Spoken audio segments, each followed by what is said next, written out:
Existe um conhecimento sobre as mulheres tão perigosamente eficaz que o homem que o compreende jamais perderá um relacionamento, jamais será surpreendido por uma rejeição.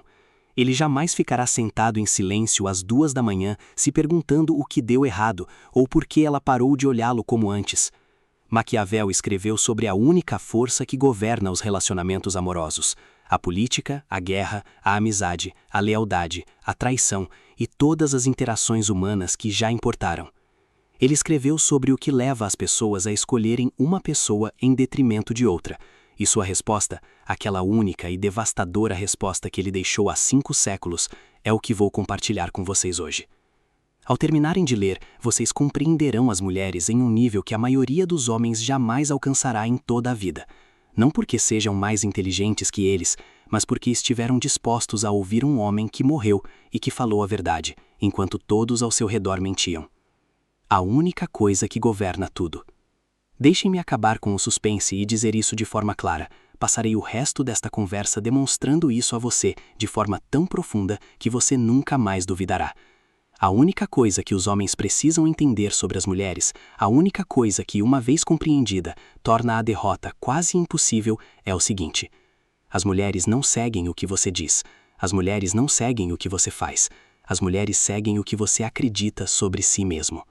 Não suas crenças declaradas, não suas afirmações, não a confiança que você projeta em bons momentos, nem a bravata que você finge quando outros estão observando. Estou falando da sua convicção real, em nível celular, até o âmago do seu ser, sobre o seu próprio valor como homem. Essa convicção, ou a falta dela, permeia cada interação, através da sua voz, da sua postura, do seu ritmo, das suas decisões, da maneira como você mantém ou evita o contato visual, da maneira como você reage sob pressão ou se desfaz diante dela, da maneira como você se trata quando ninguém está olhando, algo que ela quase sempre percebe. Maquiavel chegou a esse princípio após décadas observando líderes políticos, e sua formulação, embora revestida da linguagem da política renascentista, é provavelmente a descrição mais precisa da influência interpessoal já escrita.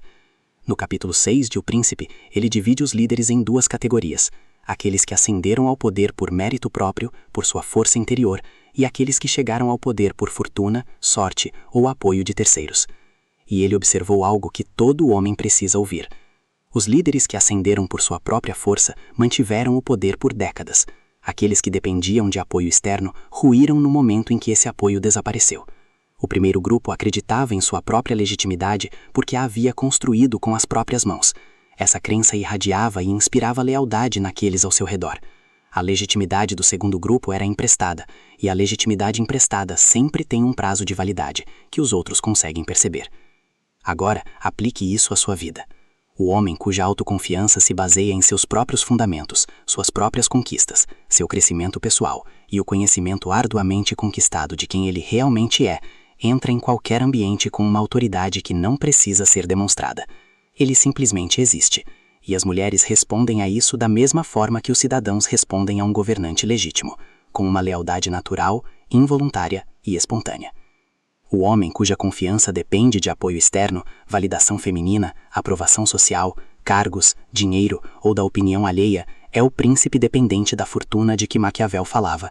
Ele tem a aparência de um líder, comporta-se como um, mas sua autoridade é emprestada. E no instante em que esse apoio externo vacila, quando ela se distancia, quando ele perde o emprego ou a aprovação desaparece, toda a sua identidade desmorona. E ela vê isso, e uma vez que vê, jamais poderá desver. Este é o conhecimento que torna os homens invencíveis. Não uma técnica, não uma estratégia.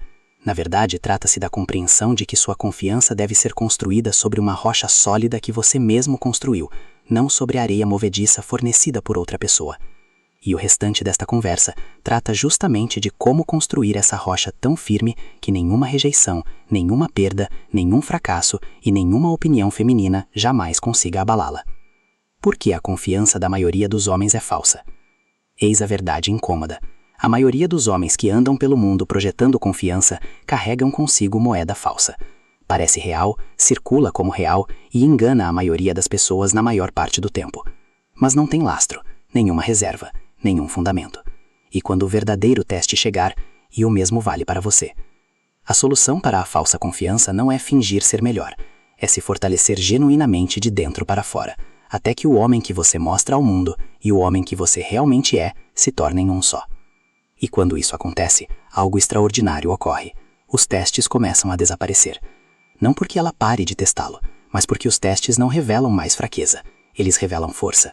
E depois de testes suficientes, em quais ela encontra firmeza repetidamente, a necessidade de continuar avaliando desaparece. A avaliação termina. O veredito foi dado. Ele é real. E uma mulher que decidiu que um homem é real, lhe dá algo que ela não dá a qualquer um: confiança absoluta, incondicional e irrestrita. O tipo de confiança que não se quebra durante discussões, em momentos difíceis ou durante o inevitável distanciamento que todo relacionamento atravessa.